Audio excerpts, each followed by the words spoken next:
Welcome back. Yep, got the referee's jersey on. So I'm going to talk today about officiating. Obviously, wearing the ref's jersey and all that, and the NHL hat.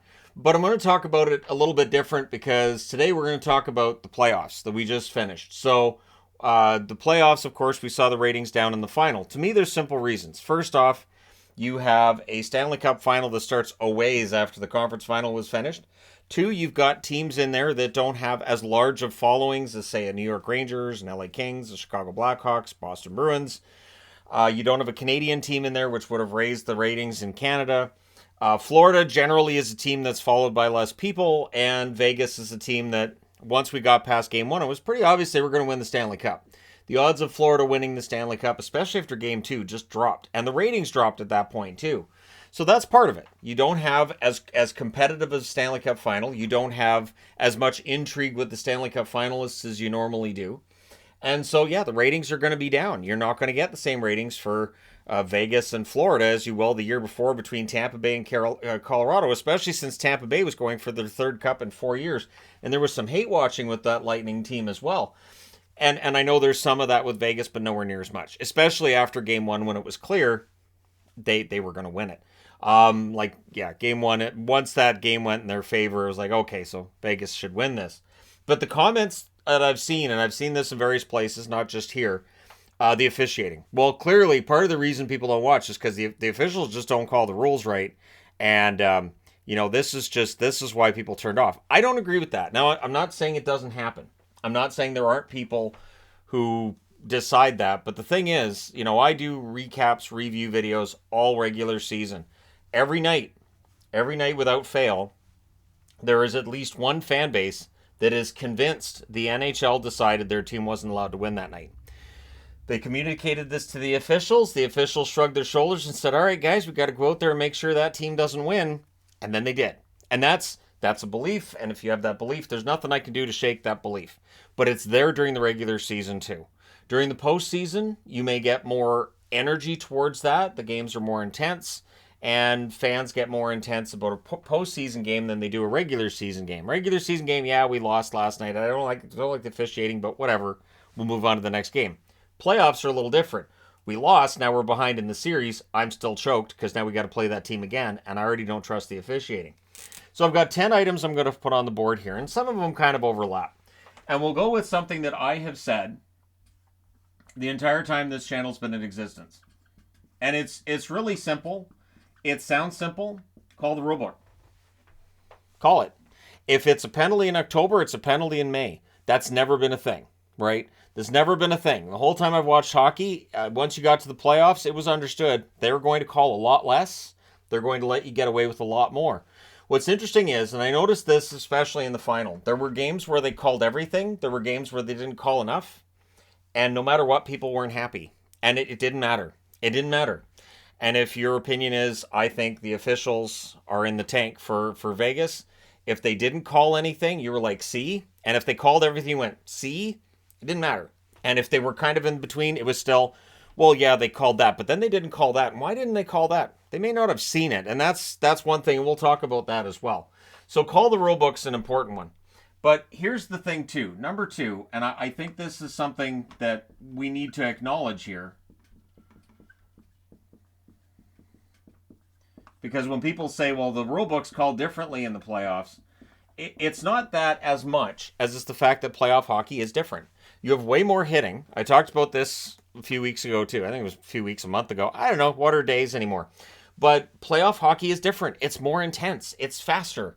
There's more hitting. There's more intensity. And as I said, the penalties in May aren't the same as the penalties in October. So there are going to be more times where you see something and go, hey, that should have been a penalty. But the NHL has always had that sliding scale of what is or isn't a penalty.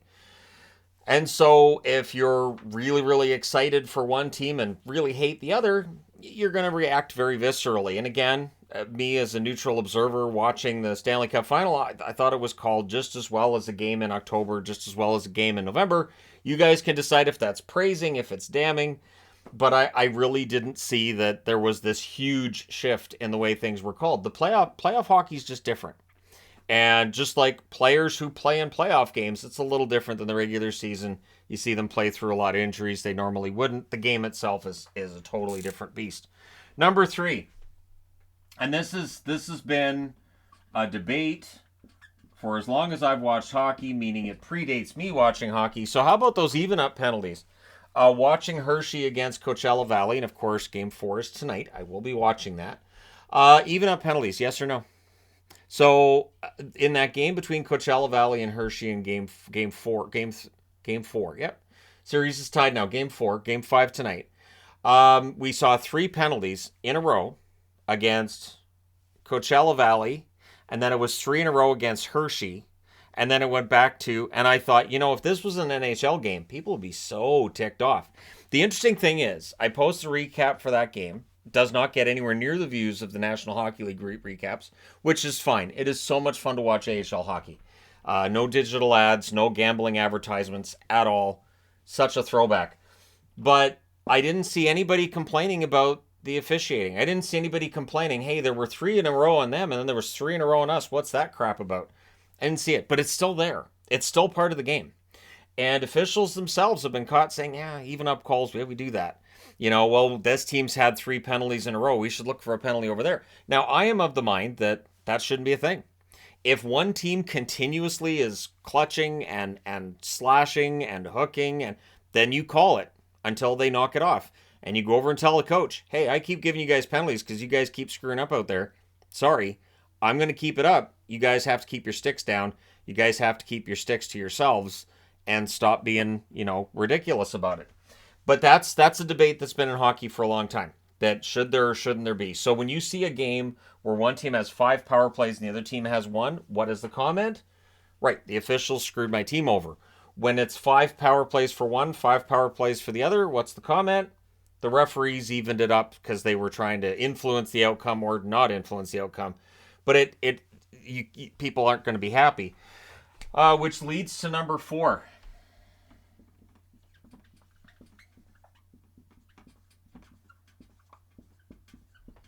I've had times where I've been in Vancouver and watching a game live, and I'll hear the fans booing a call, and I'll look on the clock, and I might have seen it. It might have been right in front of my face, and I'm like, yeah, that's a penalty. And the fans are chanting, ref, you suck, and they're really angry. So I don't agree with them on that. And there are times where I agree with them where I'm like, yeah, that was a really weak call. But in general, fans don't agree. And I see that all the time. Again, with the channel, and you see it on social media a lot, fans don't agree. And it's just that's part of the problem too. So when these calls are made, there are fans who go, yeah, that's a penalty. And other fans are going, are you kidding me? That wasn't a penalty. And that's with us watching it in slow motion, watching it on a replay, especially if it's a boarding call. Boarding calls, good luck. Because you're always going to have people who say, well, he didn't keep his head up. Well, he turned his head at the last second. And then you're going to have people saying he charged from across the ice. Well, see, he left his feet. No, he didn't leave his feet till he threw the hit. Yeah, but if you look at it in slow motion, you can see the guy saw him coming. No, he didn't. Yes, he did. No, he didn't. And then, that's what it devolves into. Because, and this is related to number 5,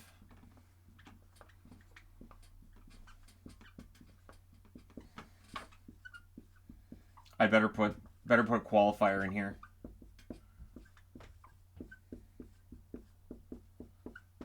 Fans generally aren't objective. When we're watching the game and your blood's pumping, you're like, we want to win this game. It's tie game, 3rd period. And then there's a penalty against the team you're rooting for. And, there's like 5 minutes left. And you're just like, are you kidding me? They called that? There's 5 minutes. They called that? That's not a penalty. And the guy could have just picked up a stick and, clocks the guy and is, oh, come on. There was a fly. He was trying to help. He got overzealous. But either way, the fans aren't objective. And this is where 4 and 5 to me are kind of connected. So admittedly, trying to come up with 10 points, one may be related to the other. We don't agree in part because fans aren't generally objective. So when I'm seeing complaints about the officiating every day, and I'll look sometimes like, okay, so this person complains a lot. Their team's in a losing streak. I can see that their profile picture is that team's logo. It checks out. And that's just there isn't that objectivity there, right? So that's part of it too. And again, Vegas wins the Stanley Cup. Well, people hate Vegas. I've known this for the last 6 years now, that people just generally do not want Las Vegas to have any level of success. So that's definitely part of it. And then I want to mention this too, and I might as well put this in here too. I've seen people saying we need AI refs. Are you kidding me? That would never happen. That would never work. You can have an AI umpire like they're going to have in Major League Baseball, or they have in Major League Baseball. I know they were talking about it. But AI refs would not work because, again, then they'd have to call the rulebook. Fans aren't objective. We don't even agree on what penalties are. You want an artificial intelligence to call the penalties? Because I know exactly what would happen. It would be, well, Gary Bettman programmed the AI himself, because that's what Gary does in his off time. He programs AI and he plans to, start up his own version of, Terminator, Skynet. Yeah, that's the plan. Gary Bettman's going to start Skynet. So AI refs would not work. And then there's the eye in the sky argument of taking one of the refs off the ice, have them watching. I don't know how you make that work, though, without slowing the game down or without having arguments between the guy in the ice and the guy with the eye in the sky. So, for instance, the guy in the ice says, okay, I put my arm up, that's high sticking. And then the guy with the eye in the sky says, no, it wasn't. Nope, never made contact. And that's fine. And I'm not saying that it's wrong for that call to be overruled, but games could take a lot longer, especially at first. And fans generally don't like how the game gets changed. And again, that's something you'd have to do to start the season. So this would be something that I have to implement in September. And I would think you'd have to implement this in the minor leagues first. So you put this in the ECHL, you try it out in the AHL, and then you bring it into the NHL after they've ironed out some of the issues, right? So if they're going to do an eye in the sky thing, I would look towards the minors first and say, okay, are they doing that in the AHL? No. Then the NHL's not considering it at this point, right? So I'm not saying this is a bad idea, but it's not there yet. And so we're still dealing with human eyeballs on the ice, which are going to miss things when you have so many players doing so many things, especially if it's away from the play, if it's away from the puck. It's very easy for the officials to miss it. All right, so number 7, I'm just going to write 2 words on the board. Just 2 words. 2 simple little words. Goalie interference, and go. Now, goalie interference, Down Goes Brown did the article. I've talked about it before. Very good article. I know it's behind a paywall on The Athletic. I personally am okay with it because I do have a paid subscription to The Athletic. And it's pretty good at telling you what is or isn't going to get called. And yet, in the heat of the game, because fans generally aren't objective, so a goal goes in for your team and you're like, that's a goal. And then when it's goalie interference, you're like, well, wait a minute. Yeah, he contacts the goalie in the crease, but did it actually prevent him from stopping the puck?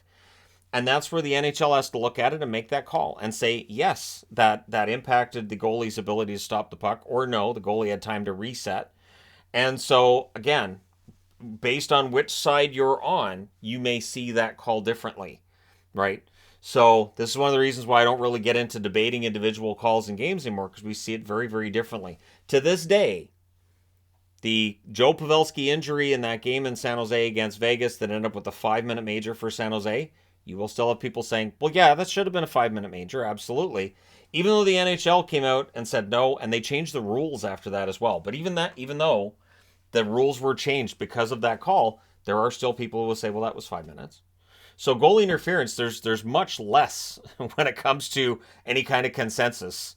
Goalie interference, and again, I understand it. I've talked about, done videos on goalie interference, but to this date, it's still a really large bone of contention with a lot of fans. So 8 and 9 are kind of in that same vein. So I'm gonna do, and again, because I was like, I gotta have 10 points. Gotta have 10 points. So yes, this is kind of a cheat. Absolutely, yeah. You want to download the video for me cheating to get a top 10? Oh, okay. But what should or shouldn't be a penalty, right? So we come back to call the rule book. All hits to the head should be a penalty. Not all hits to the head should be a penalty. Bettman himself has come out and said not all hits to the head can be punished, or, because you take all the hitting out of the game. Then there's the argument about whether or not hitting's been taken out of the game, which it hasn't. It is a lot less frequent than it used to be because the game has effectively changed. It is not the same hockey game, which is also part of the reason why some people decide, I don't really want to watch this. This isn't the kind of hockey I enjoyed watching 30 years ago. Yeah, the game's quite different than it was 30 years ago. I enjoy it more now, I think, than I did 30 years ago, but that's me. But yeah, what should or shouldn't be a penalty is going to be a debate. And again, I'm using head contact as one of those things. I do think that, it's been so long since all these rules came into existence. I wouldn't mind the NHL sitting down with the NHLPA and saying, all right, we're going to change the rules up a little bit. And we're going to say certain penalties are 1 minute, certain penalties are 2, certain penalties are 3. And then, of course, you're going to have your majors. So we're going to have certain ones are of differing lengths. The problem with that is hockey fans' heads would explode. They they absolutely would. If you had like a danger rating to what penalty was worth what, yeah, I think fans they would not be happy. But the idea of just a little hook on a guy is exactly the same penalty as a wicked slash to the hands. I could understand if the NHL wanted to change the amount of penalty minutes you get for each infraction, but I don't think that's going to happen. I can't see that happening. There was a time in the NHL though where penalties were 1 minute. So yeah, there's that. There's precedence. You just have to go way back to well before I was born and came into the picture. So what should or shouldn't be a penalty is that big debate. And then finally, and the biggest problem is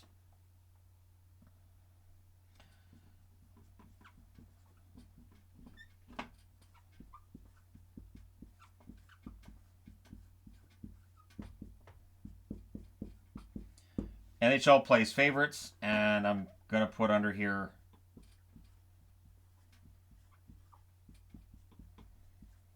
because I don't agree. I don't agree the NHL Plays Favorites. And I know people are going to say, but there's favorites. Teams are going to get more power plays, or should, if they have the puck more. If a team is really playing hard, but they're playing clean, and if their puck pressure is really good, they're causing turnovers.